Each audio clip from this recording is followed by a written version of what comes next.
இந்த நாள் புதிய நாளாக நமக்கு ஆசீர்வாதமாக தந்திருக்கிறார் கடவுள். ஸோ அதில் சில வார்த்தைகள், நீ மனம் திரும்பி கர்த்தருடைய சத்தத்துக்கு ஆயானால் கர்த்தர் இரக்கமுள்ளவராய் இருப்பார், உங்களை கைவிட மாட்டார். அதற்கு விளக்கமாக வசனம் உபாகமம் 4வது அதிகாரம் 30வது வசனம் 31வது வசனம்.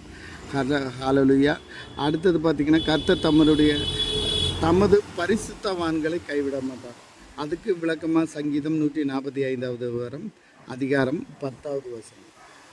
அதுக்கு அடுத்தது பார்த்திங்கன்னா, உத்தமனாகிய தாசனை, அது யார் உத்தமனாகிய தாசன்னா அது ஒரு குருடனாக இருக்கலாம். நீங்கள் அதுக்கு விளக்க வசனம் ஏசாயா 42வது அதிகாரம் 16வது வசனம் 17வது வசனம்.